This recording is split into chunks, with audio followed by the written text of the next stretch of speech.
suatu hari Pinti itu mengajak kita bersama untuk datang di acara CBN. Di situ saya itu mengenal banyak sekali teman-teman yang berkebaya dan saya itu merasa tertarik. Kebaya itu begitu anggun, begitu feminim, keibuan, begitu indah. Dan di situ saya ketemu satu teman saya adalah Profesor Linda yang ada di situ, dan sama Profesor Linda itu saya disuruh masuk di CBN. Kita masuk aja di situ. Kalau kamu senang katanya begitu. Dan saya diajak sama Profesor Linda itu datang ke CBN secara terus-menerus. Lama-lama saya kecantol sama Ibu Melok. Kecantol dengan komunitas ini, kita merasa akrab satu dengan yang lain. Dan sampai sekarang ya saya ikut Ibu Melok aktif di berbagai kegiatan-kegiatan. Dan ternyata setelah bergabung dengan komunitas kebudayaan, tadi Ibu bilang dunia pengusaha Ibu menjadi semakin kreatif Bu ya, karena lebih mengenal keindahan, konsep-konsep estetika mungkin ya. Iya betul. Jadi Bu Melok berhasil tuh Bu, pada saat Ibu bilang kita tidak harus banyak anggota, yang penting bekerja sama dengan berbagai komunitas. Ada yang nyantol juga Bu. No. Nah ini karena humasnya Bu Maria mungkin ya. Betul. Bu Maria, ini coba saya ingin tanya, Bu Maria sebetulnya strateginya gimana sih mengenalkan CBN ke orang-orang luar gitu Bu, sampai bisa menggait banyak ibu-ibu tadi sampai 100, ada bapak-bapak juga ya? Wah, untuk itu kita memang harus ini ya, ada ya strategi atau apa. Kita di CBN ini kita biasa untuk ya maksudnya untuk supaya kita tuh dikenal begitu, kita biasa mengadakan kebaya walk. Kita katakan itu kebaya walk ya, jadi kita berjalan, sengaja kita berjalan pakai kebaya begitu. Biasa kita mengadakan kebaya walknya itu pas waktu Car Free Day, ya kita jalan sepanjang jalan itu kan tidak ada mobil ya atau kendaraan bermotor, jadi kita bisa jalan even sampai ke tengah jalan begitu. Jadi kita berjalan waktu itu kalau sebelum pandemi ya senang-senang aja rame-rame begitu.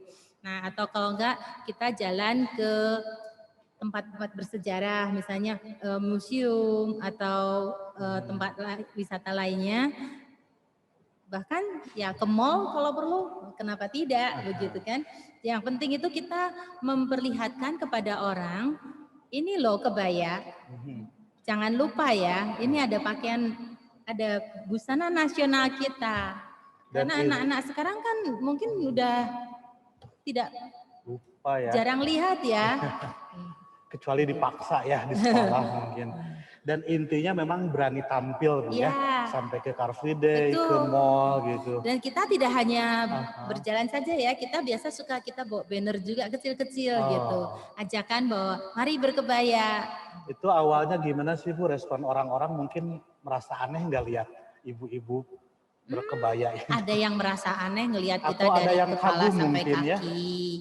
Ada yang terus merasa ini ya, ada yang terpesona begitu kan. Ada juga yang merasa terus besoknya ngikut. Oh iya. Oke, intinya ini penting, intinya kenapa saya bilang intinya karena acara ini di inti. Nah intinya dari Bu Maria ini, kita kalau punya gagasan berani tampil Bu ya, mungkin awal-awal akan dianggap aneh, tapi jangan-jangan kita justru dianggap kagum ya, dan banyak orang yang ikut pada akhirnya. Dan kita juga ini Kang Wawan, jadi kita juga sambil berjalan itu kita berkenalan juga ya, apalagi kalau misalnya ada yang berjalan dengan komunitas lain, ya kita kenalan dan kita ajak mereka untuk ketika mereka melakukan kegiatannya, ya berkebaya lah. Oke, ini narasumber kita lengkap Pastor. Bu Melok ini membahas filosofi budayanya, keren nih. Jadi kita memperkenalkan budaya itu dari hal-hal yang kecil-kecil dulu yang memungkinkan, Bu Maria berbicara tentang strateginya dan Bu Lita sebagai testimoni manfaat yang terasa setelah bergabung dalam CBN. Sampai Bu Lita sendiri jadi sekjen. Nah, kita akan terus berlanjut dengan ibu-ibu yang keren ini. Tapi saya ingin komentar dari laki-laki, yaitu Pak Hasto. Teman dan senior di samping saya sebagai penggiat media. Gimana menurut Pak Hasto?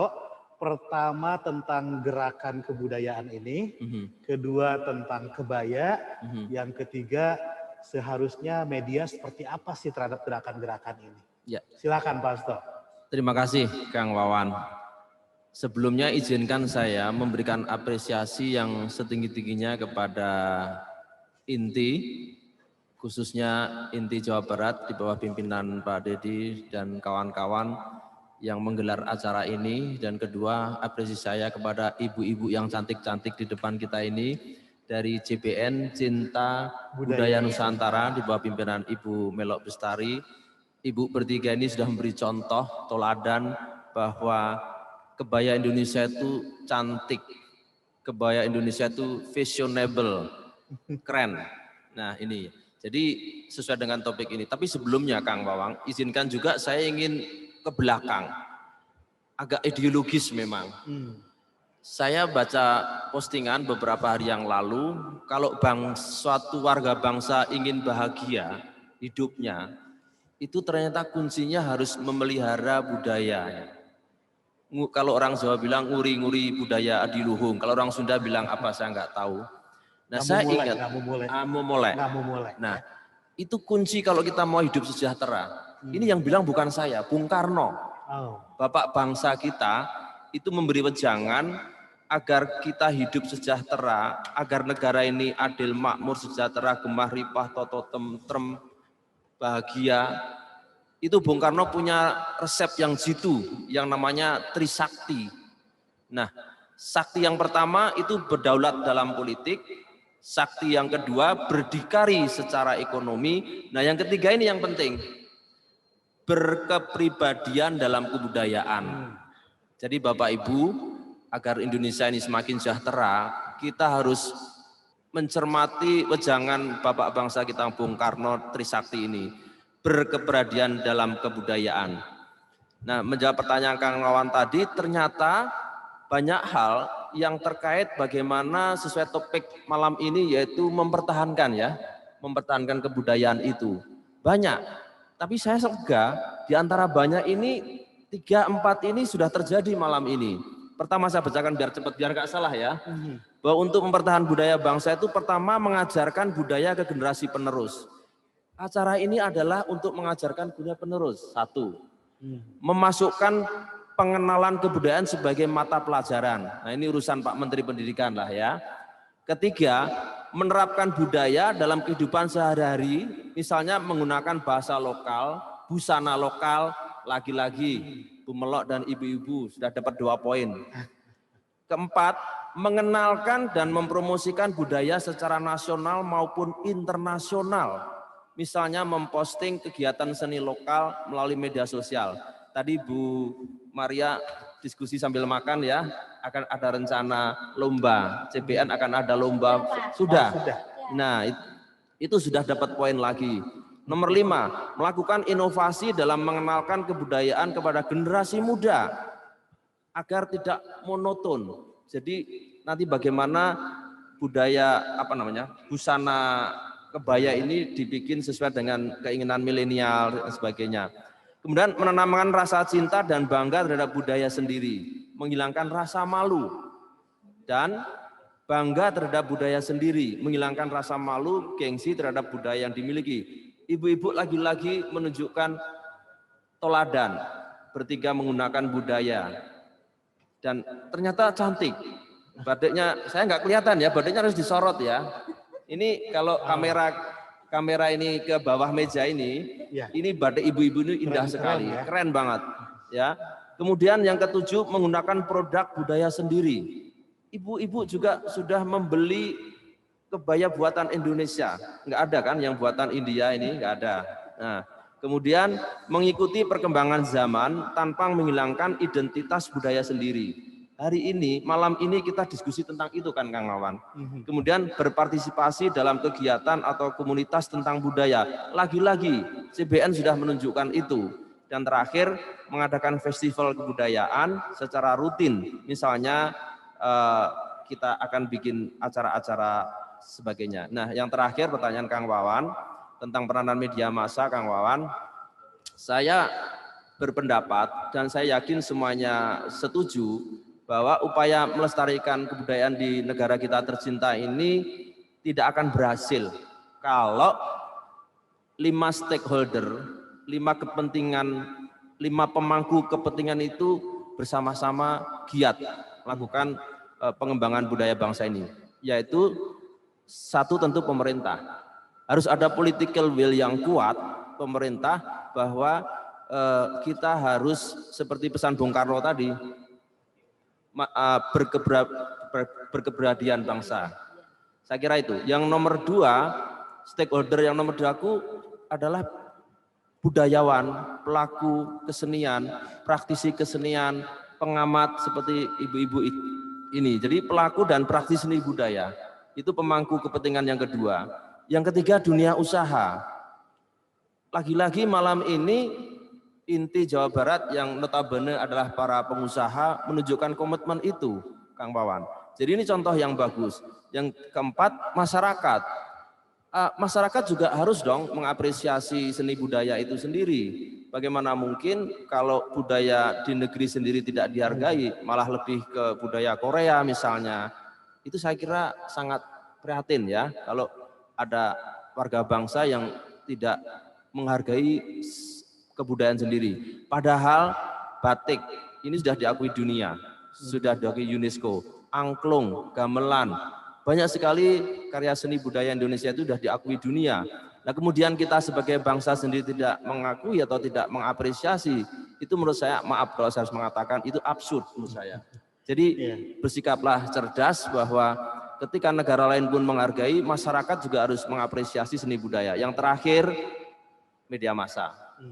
Media massa harus terus berperan untuk mendorong pelestarian budaya bangsa, dan kebetulan saya Dewan Pengawas RRI hadir di sini, diundang oleh Inti dan Pak Antoni Askara, karena ingin menunjukkan bahwa RRI Radio Republik Indonesia salah satu misinya adalah memang melestarikan dan mengembangkan budaya bangsa. Itu tugas kami, Bu. Jadi tidak usah ragu-ragu, merapatlah ke RRI. RRI itu singkatannya Rumah Rakyat Indonesia. Rorompok Rakyat Indonesia. Jadi rumah kita bersama, termasuk untuk melestarikan budaya ini. Kami di RRI Bandung punya auditorium yang cukup bagus, bisa untuk lomba batik, untuk fashion dan sebagainya. Nah, saya usul di sini, tadi Bu Maria juga pernah tadi menawarkan ke saya bagaimana ada batik-batik khas Indonesia yang dikembangkan. Kang Wawan, saya mau tanya, ada enggak motif batik yang etnis Tionghoa? Misalnya gambarnya barongsai. Ada ya? Nah, kenapa tidak? Itu juga kita kenalkan. Bahkan jangan-jangan lebih cantik dari motif-motif yang sudah ada, Parangkusumo, Cirebonan dan sebagainya. Jadi saya di rumah komplit, Bu. Yang belum punya mungkin batik barongsai aja. Batik Papua saya punya, batik Minang saya punya, batik Tapanuli saya punya. Yang belum punya batik etnis Tionghoa ini. Nah, ini kalau ada saya mau koleksi. Pak Hasto ini praktisi budaya juga, Bu. Jadi saya kira negara kita ini sangat-sangat kaya dengan nilai budaya. Kita ini negara besar, negara yang bermartabat, negara yang berkepribadian. Harusnya kita bangga dengan budaya kita sendiri. Harusnya kita bangga menakan. Saya kira sementara itu, Kang, keren sekali. Banyak mungkin ya. Ya, Pak Hasto ini praktisi, Bu, ya, karena baju tradisionalnya banyak. Dan tadi Pak Hasto bilang, kita sebagai orang Indonesia jangan ikut-ikutan gaya Korea. Itu senada dengan yang disampaikan Bu Melok tadi. Kata Bu Melok, kebudayaan itu identitas. Sebagaimana kita punya identitas, orang Korea juga punya identitas. Nah, masing-masing tumbuh dan muncul dengan identitasnya, Bu, ya. Tidak ada baik, tidak ada buruk. Mungkin adanya pas dan tidak pas gitu. Nah, sebagai orang Indonesia, alangkah baiknya kalau kita mengikuti apa yang disampaikan Bung Karno. Ya. Kita percaya dengan kebudayaan kita sendiri. Oke, terima kasih Pak Hasto. Dan Sami-sami. Pak Hasto ini Bu, sebelum jadi Dewan Pengawas RRI, Pak Hasto juga sebagai Kepala Kantor RRI ya. Bandung. RRI Bandung. Jadi kita akan ada banyak kerjasama ke depan, bisa ya Pak Hasto ya? Antara INTI, ya. CBN, dan RRI ya. Sangat bisa. Untuk memajukan budaya bangsa. Nah, kebetulan Kang Mas, saya tambahkan sedikit. Di RRI Bandung, saya kira di semua RRI di Ibu Kota Provinsi ada program 4. Itu khusus untuk kebudayaan. Okay. Jadi sangat mungkin INTI maupun CBN menjalin kerjasama dengan RRI dimanapun berada untuk bersama-sama kita memperkuat kepribadian bangsa ini. Saya kira itu di RRI seluruh Indonesia, Pak ya? Seluruh ada khusus Indonesia. Kebudayaan? Ada. Oke, Bapak-Bapak yang tergabung di dalam INTI di berbagai daerah, mungkin bisa juga merapat dengan RRI, Pak Hasto ya? Betul. Untuk sama-sama bersama RRI dan INTI membangun program-program kebudayaan. Nah, Bu Melok juga pernah cerita bahwa CBN juga sudah ada Bu ya di beberapa daerah lain. Boleh cerita Bu? Jadi Kang Wawan, bahwa program kita adalah mengkebayakan seluruh Indonesia dari Sabang sampai Merauke. Nah, sampai saat ini alhamdulillah kita sudah punya CBN di Sabang. Sabang ya? Oh, sudah ada di Sabang, Bang. Nabire, Papua, dan di Kupang, dan di kabupaten-kabupatennya di Nusa Tenggara Timur. Dan kita sudah bergandengan dengan banyak komunitas lain di Bandung, di Jakarta, dan di Jawa Tengah. Ya. Untuk bersama-sama berjuang ya. Untuk berarti sudah meluas juga Pak Hasto ya gerakan ibu-ibu ini. Lumayan lah, tapi masih banyak yang belum, jadi kita masih harus kerja keras. Oke, nah nanti saya akan tanya ke Bu Maria deh. Tadi kan soal bagaimana mengenalkan CBN-nya dan bagaimana mengajarkan nilai-nilainya, tapi nanti dulu. Sebelum ke Bu Maria, saya ingin tanya Bu Melok lagi. Bu Melok, tadi kan dengan hal-hal sederhana terlebih dahulu, yaitu dengan berbusana. Tapi Bu Melok itu tidak sederhana. Bu Melok akan mengajukan ini ke UNESCO ya. Betul. Itu sudah sampai mana Bu ceritanya? Harus ada pengakuan dari beberapa negara provinsi. Oh, okay. Jadi seakan-akan mewakili bahwa memang betul kita sudah berkebaya. Dan masih ada syarat-syarat lain. Nah, itu sedang kita pelajari juga dan sedang kita siapkan. Itu satu. Di antaranya juga kita ingin mengajukan kepada Bapak Presiden adanya sebuah hari tertentu yang disebut dengan judulnya boleh Hari Kebaya atau Hari Budaya atau hari apa, di mana seluruh dunia pada hari itu memakai pakaian kebaya dan pakaian tradisional. Ini butuh juga dukungan kebijakan Bu ya. Betul Seperti yang sekali. Pak Hasto tadi bilang. Betul sekali. Semua stakeholder harus terlibat.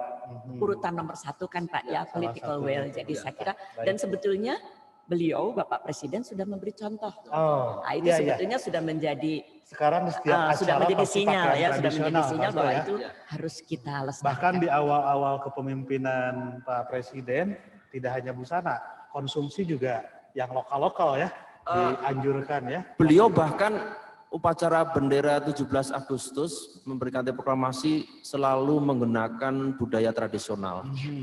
Ini nilai-nilai CBN, Sagidayasa. Pasti Pak Hasto juga belum tahu, pasti pemirsa juga belum tahu. Sagidayasa. Nah, kita tanya ke Ibu Melok yang punya gagasan Sagidayasa. Apa itu? Nanti Sagidayasa ini Pak, ini sebuah nilai yang disingkat.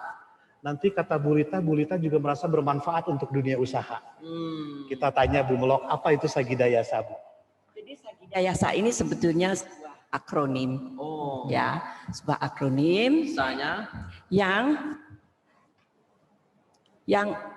merupakan gambaran atau nilai esensi dari budaya Nusantara yang sangat kita cintai. dan kita kembangkan terus, ya. Jadi nilai-nilai itu adalah santun, Saya santun, gembira, betul. Tadi sudah Pak Hasto bilang. Indah, ya, damai, berkarya bersama. Together. Kita singkat menjadi Sagidayasa. Jadi bagus ya ini singkatannya ya. Kosakatanya nggak ada di kamus besar bahasa Indonesia. Nah, nilai-nilai budaya yang bagus ini, Sagidayasa, mungkin Bu Lita merasa ini bermanfaat ya di dunia usaha, makanya Bu Lita gabung tuh dengan Bu Melok. Bu Lita, bagaimana mengembangkan Sagidayasa di dunia usaha, Bu? Agar para pengusaha kita juga merasa penting memasukkan unsur-unsur budaya dalam kegiatan usahanya, Pak ya. Menurut Bu Lita, apa signifikansinya Sagidayasa dalam dunia usaha?